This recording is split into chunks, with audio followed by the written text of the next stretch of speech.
Sa nama je današnja gošća Jelena Koković, master vinogradarstva i enologije, koja nakon studija u Italiji i Francuskoj odlazi u Kaliforniju gde stiče novo iskustvo i nakon toga se vraća u Srbiju gde započinje svoj prvi srpski projekat u okviru vinarije i destilerije Frug.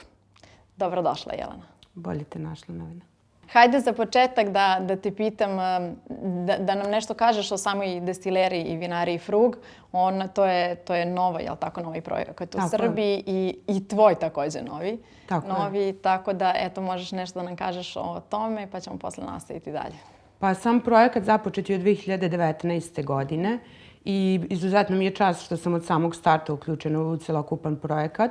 Projekat se sastoji iz nekoliko faza, pokretanje same destilerije, podizanje zasada vinograda na Fruškoj gori i pokretanje samog projekta vinarije i proizvodnje celokupne linije sa kojom se predstavljamo prvi put ove godine i imamo tu čast da ćemo i biti deo Open Balkana, odnosno Wine Visiona, gde će biti prvo naše veliko javno predstavljanje publici u celini.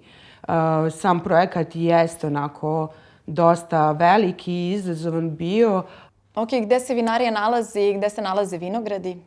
Celokupan fokus nam jeste Fruškogorsko vinogorje i sami centar vinogradarstva na Fruškoj gori, to su Sremski Karlovci. Ideja u stvari celog projekta jeste bila da se vrati neki stari sjaj tog dela vinogorja i kvalitet vina uz samu, ajde da kažemo, poštovanje tradicije i istorije, ali primjenu novih saznanja i tehnologija. Tako da, Fruška gora jeste naš fokus i tu se nalaze svi naši zasadi. Od zastupljenosti internacionalnih ili domaćih sorti, na što ste stavili fokus?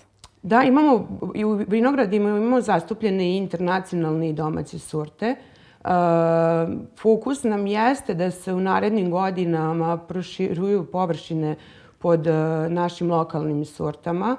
Već imamo i prve reakcije na domaće sorte i tržište to traži, jako lepo reaguje na to. Tako da imamo neke ideje u skladu s time i šta samo zemljište i lokalitete gde se nalaze vinogradi pravimo, ajde da kažemo, neki plan za dalje proširenje i neke možda nove etikete.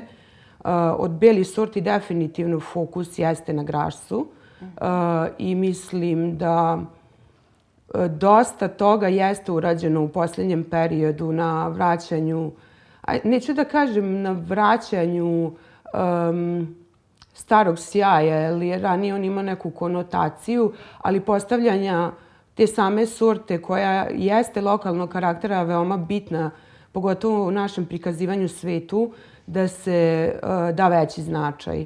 Tako da tu isto imamo značajne projekte i neke ideje i vizije kojima težimo. Definitivno se ta sorta konačno vraća u nekom drugom, s nekim drugim licem kod nas jer je bila degradirana zbog načina uzgoja i drago mi je da to čujem, što i vi ste, odnosno ti, jel tako, si većim delom uticala na to da ona bude prisutna i u vašem vinogorju.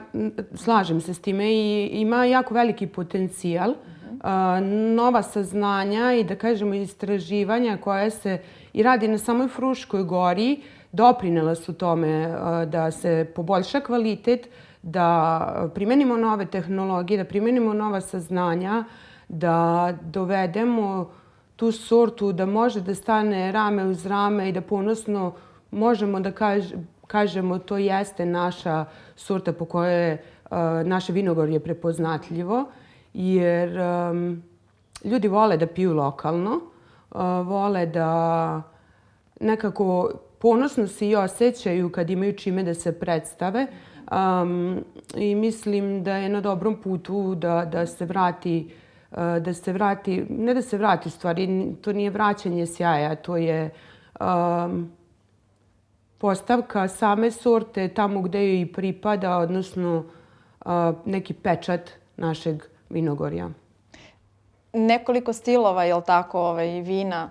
Tako je, tako je. Rešili da... U zavisnosti od samih lokaliteta vinograda i starosti vinograda. Shvatili smo da veoma možemo da napravimo, da se igramo sa tehnologijom i da napravimo različite stilove vina. Ono što trenutno jeste spremno i nalazi se na tržištu jeste svež grašac koji odležava isključivo u inoksu, koji je jedno veoma lagano, lepršavo i aromatično, blago aromatično vino koje lagano se pije i možemo kažemo da je svakodnevno. Izazov nam je bio da napravimo, i to smo uspeli, bazu za penušavo vino, jer je penušavo vino od sorte grašac veoma retko, a želimo da upotpuni našu paletu. I tako da sada se spremamo, potreban je period naravno odležavanja na talogu, ali u najavi će biti i penušavac koji je rađen klasičnom metodom. I jedan deo smo se odlučili da čak radimo odležavanje u većim bačvama, gde ćemo strukturnijem grašcu dati samo notu kompleksnosti koju mislimo da može da iznese. Tako da, eto, za sada od jedne sorte iz 3 vinograda 3 različita vina nastaju u našoj vinariji.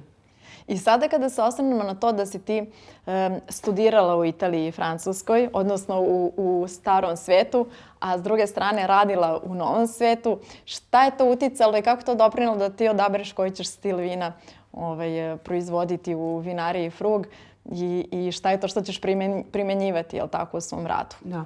Pa ono što jesam definitivno shvatila i kad povlačimo paralelu između, čak postoje, Francuska i Italija jesu stari sveti poznati po tome, ali drastične razlike i u stilovima vina i u cenovnim kategorijama i u načinima kojima konzument pristupa i kako se to vino predstavlja kao proizvod. Dok je u Francuskoj to onako malo stvar prestiža, malo mistifikovano.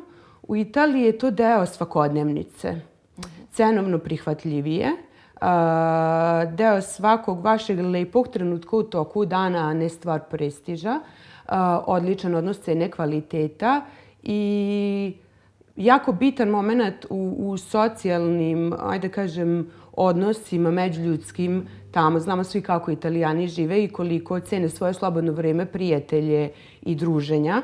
I mislim da mentalitetom mi jesmo bliži Italijanima. To sam htjela da pitam koliko se razlikujemo u odnosu na... Mi Italijanima i ja mislim da smo bliži Italijanima. Volimo druženje, volimo interakciju sa prijateljima, sa rodbinom. Što se tiče i kvaliteta vina, mislim da možemo da pariramo i upravo ta lokalna priča i različitosti u okviru jednog vinogorja jeste ono što Italijani jako vole da ističu. Tako da vi iz regije u regiju možete da probate veoma različite stilove i sorte vina, a po veoma onako pristupačnim cenama. Da, odličan odnos cene i kvaliteta. I mislim da je to negde gde smo imali ideju i težili i kada je počet ovaj ceo projekat, ali i sama moja filozofija, jer da, treba da bude deo naših života i treba da nam bude dostupno. Italijani, recimo kad povlačim paralelu u stvari između starog i novog sveta, Kalifornije i Francuske i Italije, ono što jeste tipično za Kaliforniju da iskoristili su najbolje od staroga sveta, nešto što se vekovima prenosilo kao znanje i iskustvo, ali su vrlo otvoreni ka inovacijama u samom pogledu tehnologije i pokušavaju da sve pojednostave. Za razliku od... Za razliku, recimo, Francuzi onako specifičan pristup. A gde smo tu mi? Mi, ja mislim da smo između starog i novog sveta. Starog i novog sveta, da još uvek se tražimo, da imamo ogromne napretke, ali je dobra stvar što mislim da prihvatamo nova saznanja, nove tehnologije, pokušavamo da sve dublje shvatimo naše vinograde, naša zemljišta, naše mikrolokalitete i vinogorja. Pokušavamo da ima napretka u tome da se izvuče uz pomoć najnovijih saznanja i tehnologija ono najbolje što može od svake sorte i Da, raduje me to. Ti si svoj istraživački rad u okviru disertacije nastavila tako u vinogradima, vinarije. Tako je. Na čemu radiš? Ne znam da li smemo to da otkrivamo. Ajde, ukratko hoću da iznesem negde gde je bila ideja i kako se u stvari celokupna ideja rodila kada smo krenuli u proizvodnju kao neko ko je prevashodno završio vinogradarstvo, a ga kasnije enologiju. Stalno sam povlačila paralele i pravila poređenje između toga šta je to što se dešava u vinogradu, a šta je to što se dešava sa tim grožđem u vinariji. I nekih praktičnih izazova koje sam imala u samoj proizvodnji. Iz toga sam rešila da nešto gde u literaturi nisam uspela da nađem odgovor na pitanja koja su me zanimala, da probam da nađem na samom terenu i praktično. A mislim da će onda svakako od koristi biti i dalje i ostalim proizvođačima, jer jeste nešto što je trend u svetu neistraženo kod nas i ajde da kažemo takozvani fine tuning grožđa u cilju poboljšanja kvaliteta vina. Malo pre si spomenula literaturu, da ne može u njoj nešto da se pronađe. Pa ću da se osvrnem na trenutak koja je razlika u obrazovnom sistemu u inostranstvu, odnosno u Italiji i Francuskoj u kojem si imala iskustva i gde si masterirala i kod nas gde si bila na osnovnim studijama i sada već na doktorskim.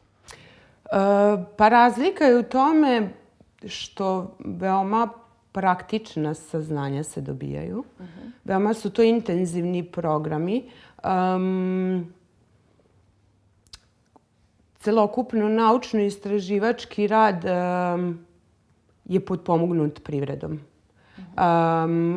Što je jako bitno, jer upravo ovo što sam i rekla vezano za samo moje sad istraživanje je kada imate problem u proizvodnji, bilo da je to u vinogradu ili vinariji, vi imate slobodu da se obratite naučnim institutima koji na osnovu vašeg problema realnog u proizvodnji na koje oni nemaju odgovor, pišu projekte, dobijaju budžete od strane države i na taj način se vrši istraživanje i rešavaju izazovi u samim proizvodnjama. To je veliki plus i za privredu koja delom to finansira, a samim tim nauka prati korak u korak samu proizvodnju, što je jako bitno. Mi smo tu u raskoraku i nadam se u budućnosti da ćemo uspeti malo to da korigujemo, jer da, naši vinogradari imaju mnogo pitanja na kojima im trebaju odgovori. Tako da nadam se da ćemo u tom pravcu u budućnosti u samoj nauci ići. Da, hajde, pitaću te takođe, pošto obe dolazimo iz nauke, pa kakav je stav tvoj prema organskim i biodinamičkim vinima i toj vrsti uzgoja, vinove loze i kako je iskustvo čak i u Kaliforniji? Da. U Kaliforniji vinarija u kojoj sam radila je potpuno organska. To je južnije od Sonome i Nape. Sama regija se zove Paso Robles. Veoma je suva i sa veoma malo padavina. Samim tim veoma pogodna za organsku proizvodnju i u vinogradu i u vinariji, jer one bukvalno nemaju padavinu u toku cele sezone. Od negde marta do kraja same berbe, apsolutno i vlažnosti vazduha. Tamo bi bilo apsurdno raditi konvencionalnu poljoprivredu. Kod nas mislim da ona još uvek ima previše izazova. Previše izazova u smislu prvo bi trebali da, ja mislim, uhvatimo i koštac sa generalno klimatskim promenama koje, evo, svedoci smo i ove berbe, kakvu smo imali situaciju sa visokim temperaturama i veoma ranom berbom, nikad ranijom do sada.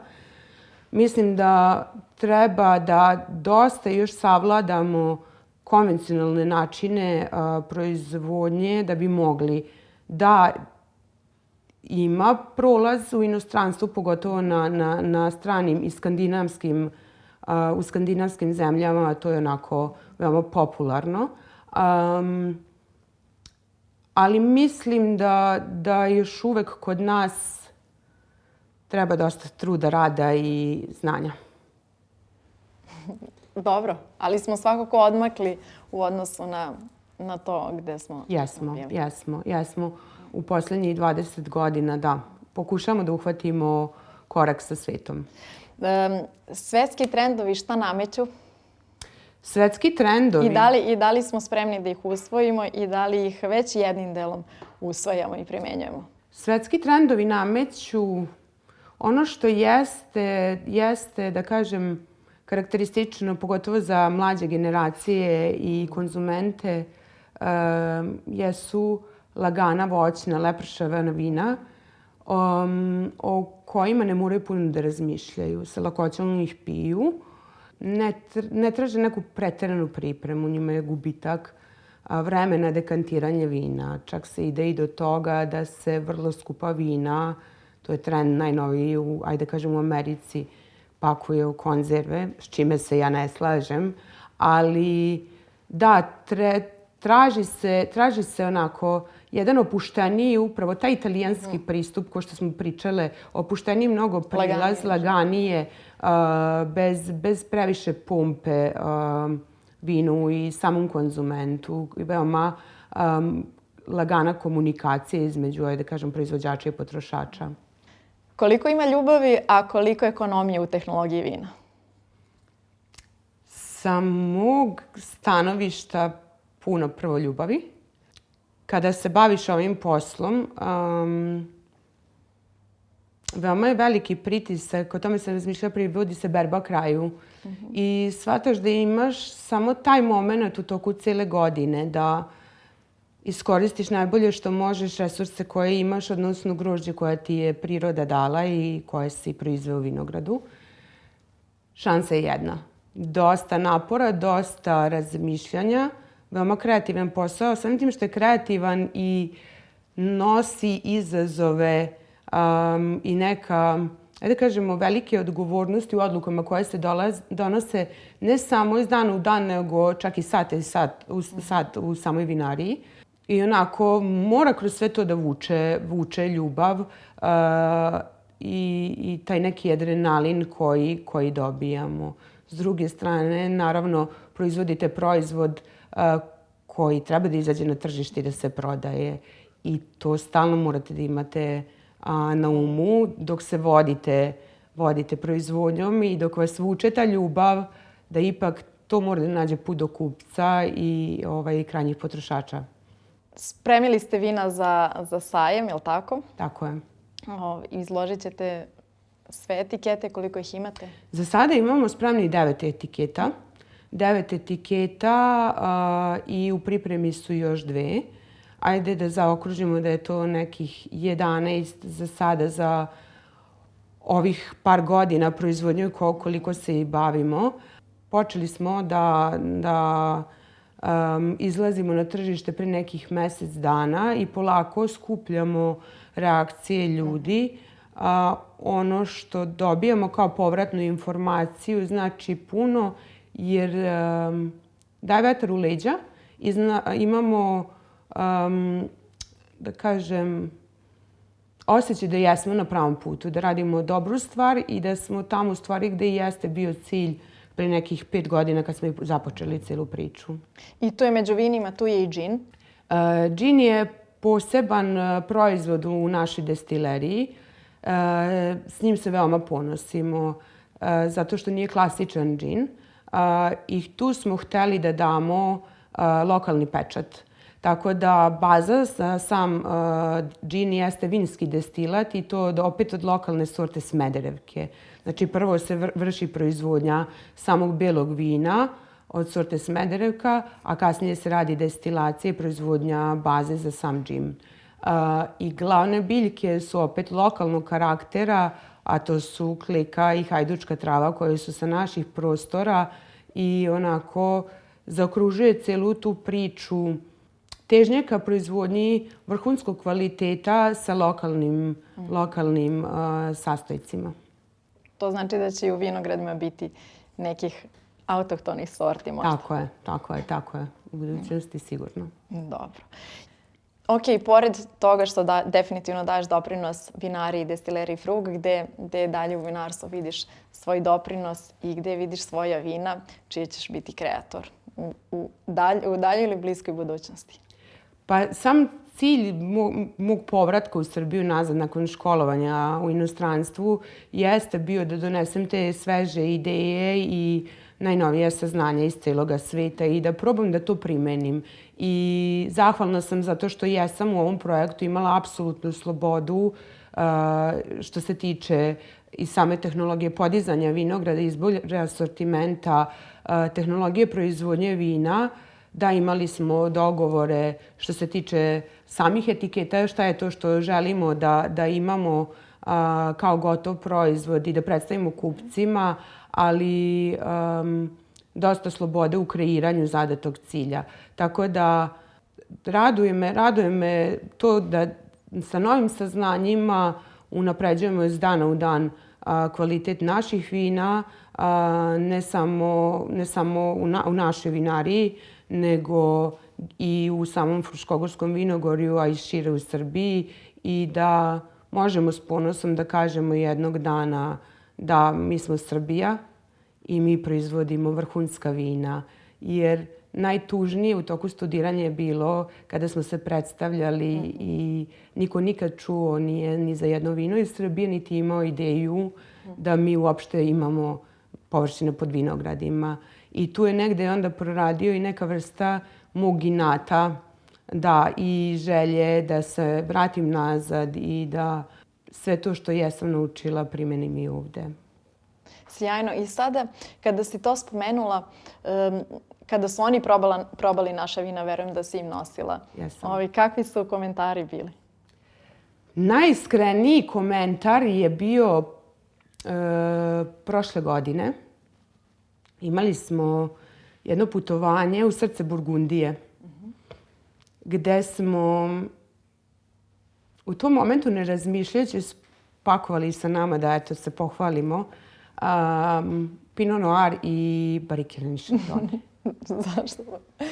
Okay. I momenta kada oni predstavljaju sve svoje etikete Pinot Noira i barikiranog Chardonnaya, a bili smo u srcu Burgundije u vinariji sa nekoliko enologa, ja iznosim naša vina, shvatam koliki je Izvini, to je bilo vrlo hrabro i smelo. Pa u tom momentu tek shvatam šta radim i onako koji je pritisak.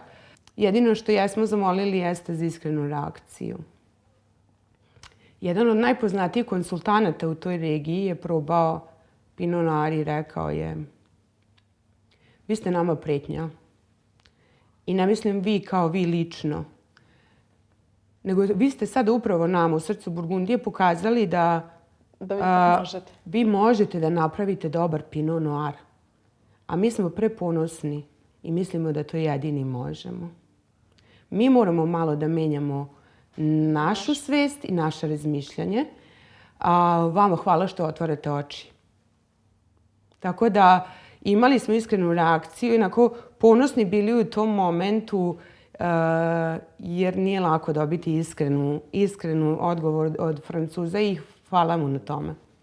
Ali čini mi se da su svi oni daleko otvoreniji kada su zaista iskreni komentari, sugestije ili kritike nego mi sami, čini mi se. I da smo kritični, samokritični. Jesmo.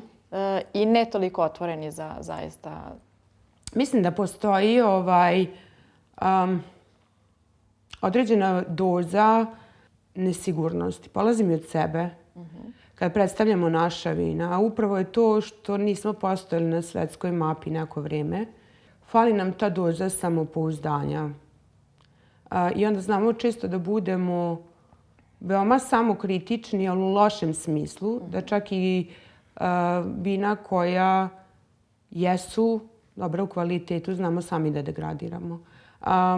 Ali to će doći s vremenom. To će doći s vremenom i mislim da jednostavno treba kao država da radimo na imidžu i na ugledu naših vinara i naših vinogradara i da vreme će pokazati kvalitet.